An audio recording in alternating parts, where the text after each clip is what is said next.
Good morning, everyone. We are at the beginning of our regular daily market outlook. Today is Thursday, 16th of August 2012. The highlights of the previous day and the outlook for today comes as follows. The negative sentiment established a couple of days ago on the single currency that affects also the sterling continues to keep the pressure, especially on euro, that with yesterday's slide below 123 handle, now seeing more pressure towards the downside. The short-term corrective action that stalled at 124, an approach to 124 level, is proved to be for now short-lived, and as a larger picture for euro-dollar still remains firmly bearish. More risk is currently seen towards the downside. With the cable, also similar situation after failure to break above the very strong resistance zone above 157. We're talking about levels between 157.20 and 157.70, where a series of strong barriers lie, and subsequent reversal under 157, now seeing a further range trading that has been established 2 months ago, and with the upside being firmly capped at around the 157 zone. The dollar continues to appreciate against Japanese yen after breaking some important barriers, the main bear trend line and the range top, as well as 200 days moving average, and currently heading towards the upside with this morning's corrective action seen so far on the overbought near-term conditions.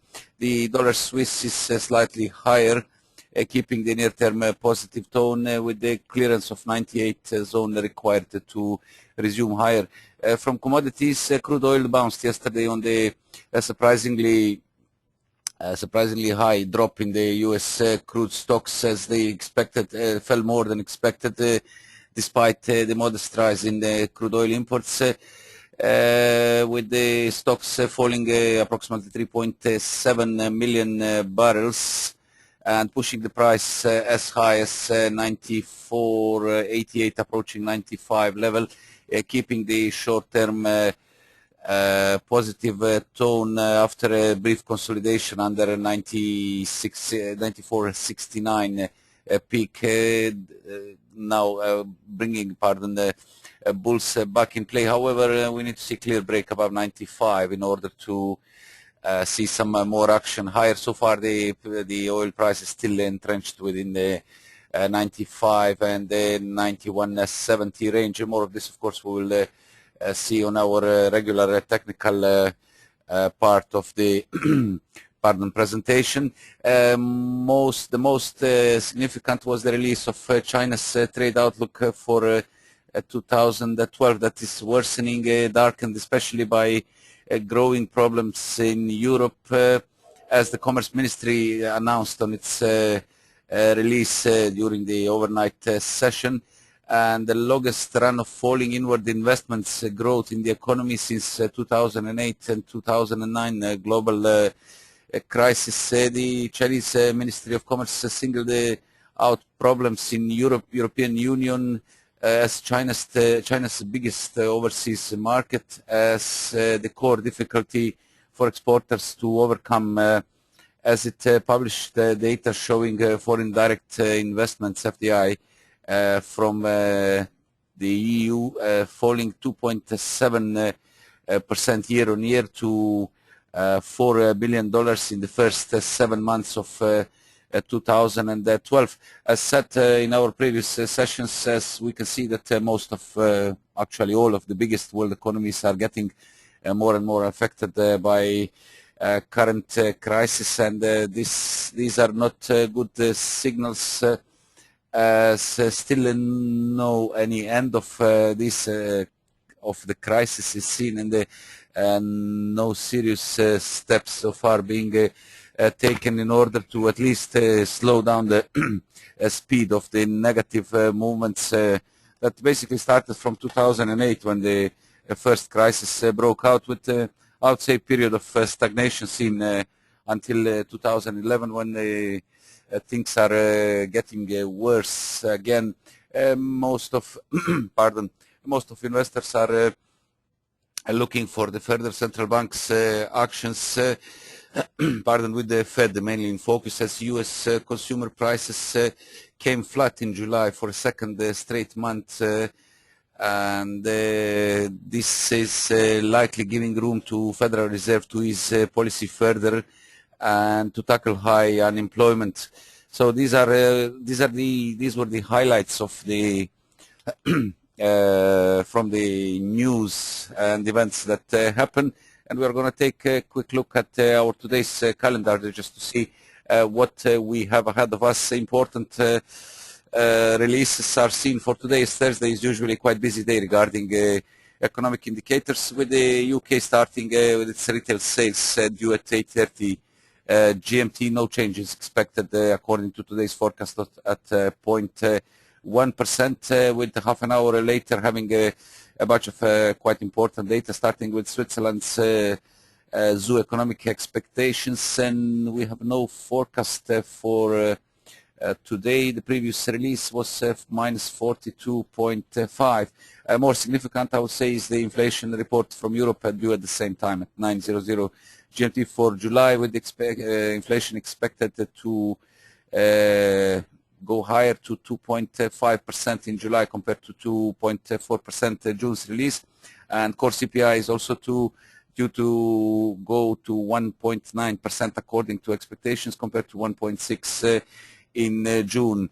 Across the Atlantic, Canada's manufacturing sales for July are due at 12:30, starting the American block of economic indicators at their usual time, 0.4% forecast, much more optimistic comparing to the May's release of minus 0.4%, with U.S. building permits for July expected more or less to stay unchanged. 0.77 million permits is seen, 770,000 permits seen released in July compared to 760,000 in the month of June, with the most important American release for today. Unemployment claims at the same time, 365,000 claims are forecasted for today compared to 361 of the previous week, showing that labor sector is still vulnerable, and a slight increase in the 1 week's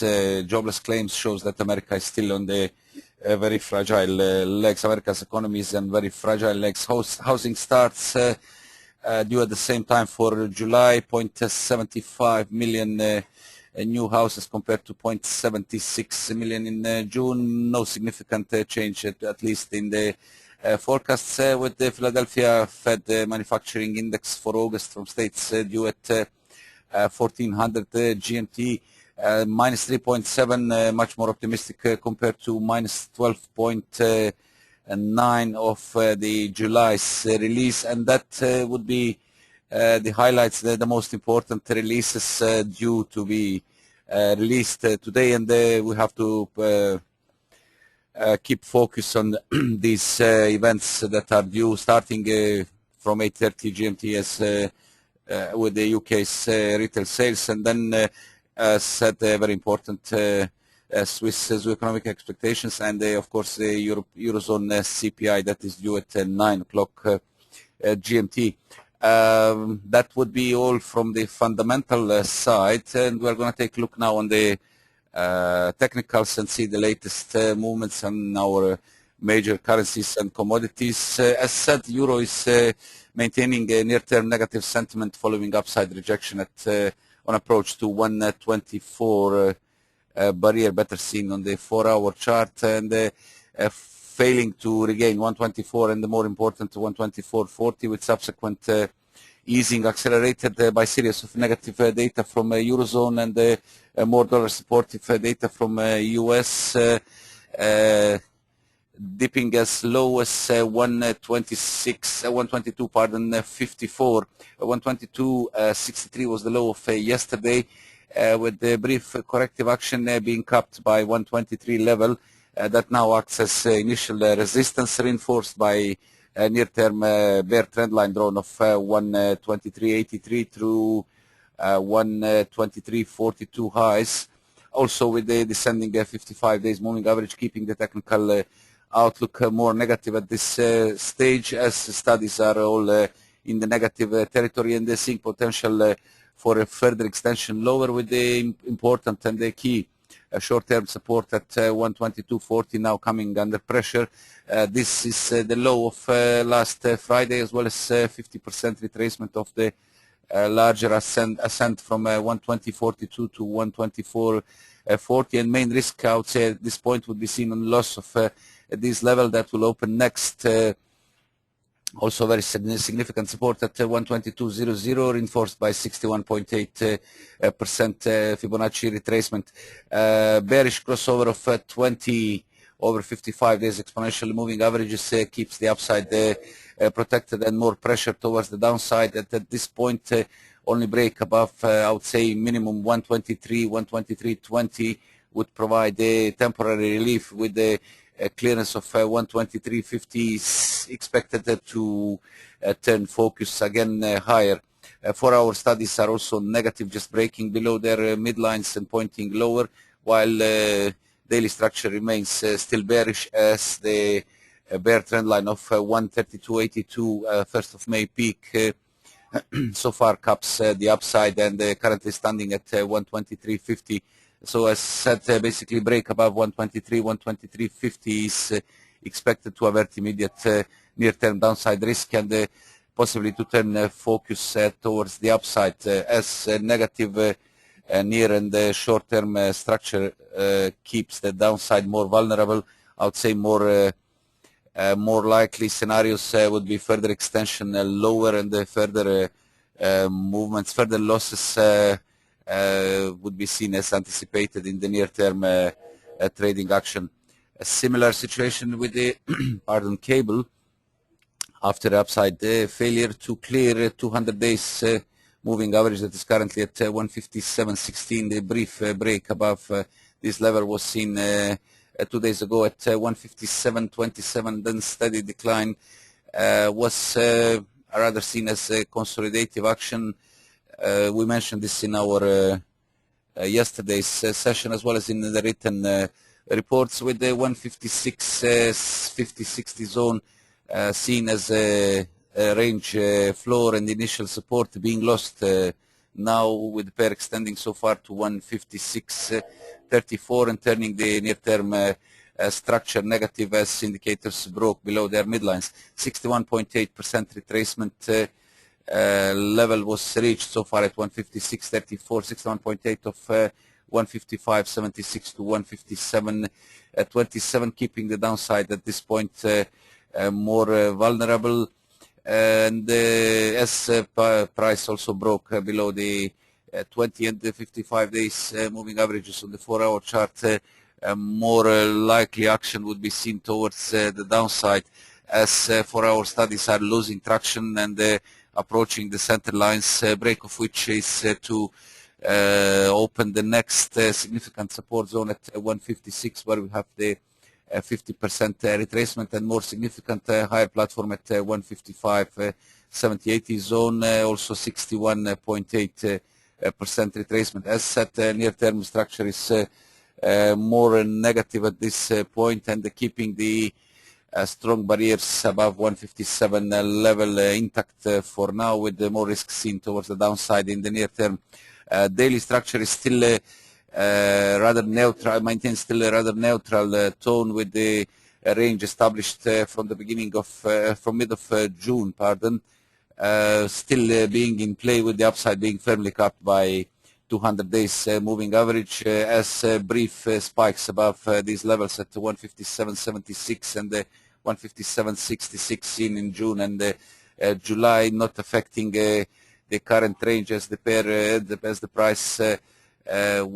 price quickly reversed below the 200 days moving average, and this is the one of our main barriers. Only break above this level, and the range tops would provide some more positive tone to the sterling. For now, the range is still in play on the larger picture, and rather neutral studies keep this range trading in play.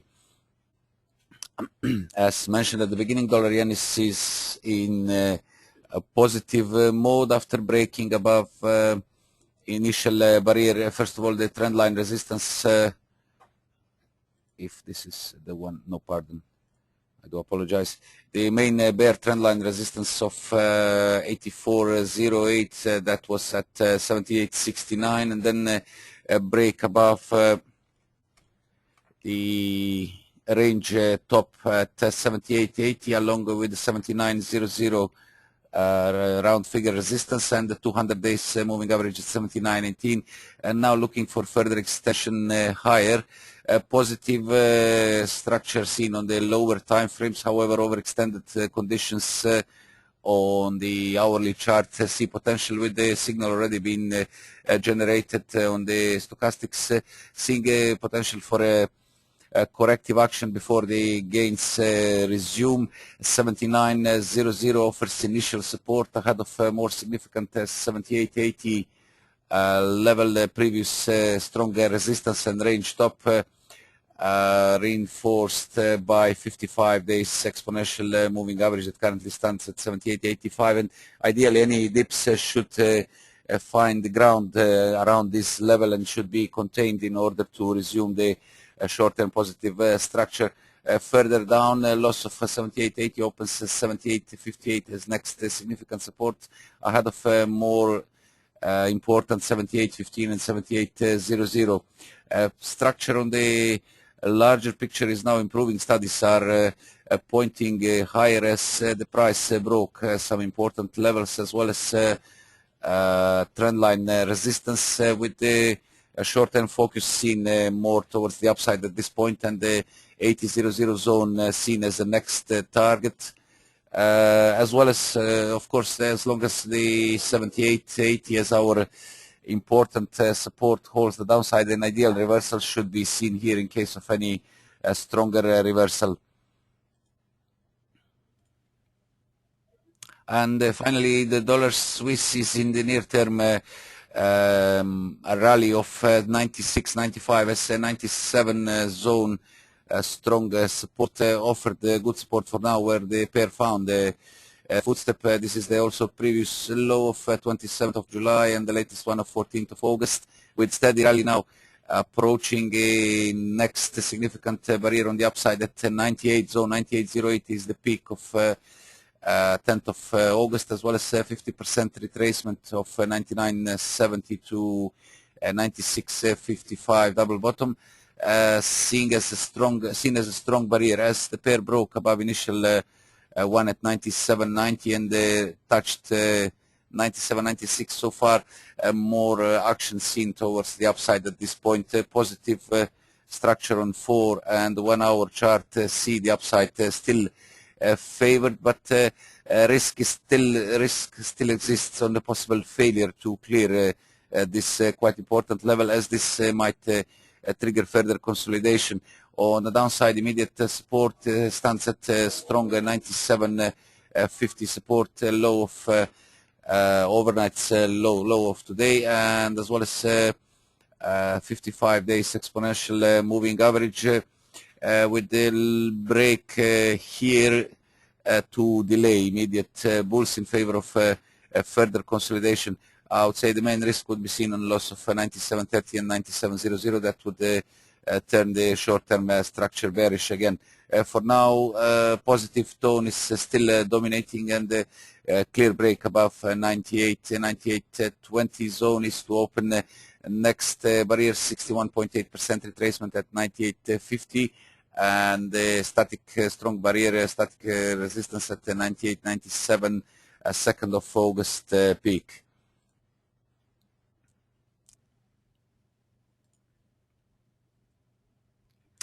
A quick look at the crude oil. As said at the beginning, yesterday strong rally based on, accelerated on release of U.S. crude stocks, reached slightly above the previous high, 94.88, but still the pair still seems to be in this range movements, as the price quickly reverses below 94 level, and threatens now the test of 20 days moving average at 93.56 and the higher platform at 9300 is around the figure support, and 9260 as a higher platform.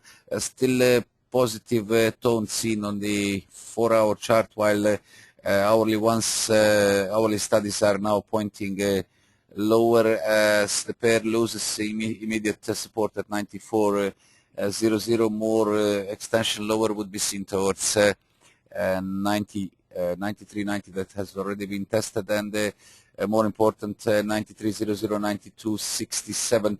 I would say at this point is still outlook is still more positive with the current movement seen as a correction, as long as 92.67, the higher low of yesterday, holds the downside. Otherwise, further consolidation, loss of this level would trigger further consolidation and sideways movement. That is still basically in play, with no clear direction since last week's peak at 94.69. Despite yesterday's brief break higher, more push is expected to move the price higher and resume the short-term rally of 77.54, 77.27 end of June lows, with the larger picture still showing the positive tone, and the bulls on the daily chart are still intact, with the previously mentioned also the 95 at 95.00 is a round figure resistance, and 95.2861 0.8% ahead of 96.78 200 days moving average, seen as the main obstacles on the upside, and seen as targets actually,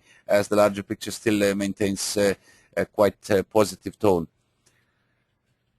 And finally, we're going to take a look at gold that we didn't see it yesterday. It's still under heavy pressure, but still holding above 1600 level, although studies on the hourly chart are still pointing lower and not seeing much potential for further extension. Higher 1606 is the initial resistance. 4-hour structure is more negative, as 20 days exponential moving average keeps the upside protected for now, as it slided below the 55 days one. More risk, I would say, seen on the 4-hour chart studies towards the downside, with the key supports on loss of 1600 as our reference level. More focus to turn towards 1590 and 1585 as our next targets on the downside. Only break above 1606 and more significant 1616 needs to refocus 1620-30. Very strong resistance zone, as we can see. Several attempts here failed, and this is reinforced by 38.2% Fibonacci retracement, and just above this is 200 days moving average. So at the moment, near-term structure is still, I would say, keeping the downside more vulnerable, as long as important barriers at 16, 20, 40 stay intact. That would be all from our side. Now you can send us your questions regarding markets, or any question that you have, and we will answer.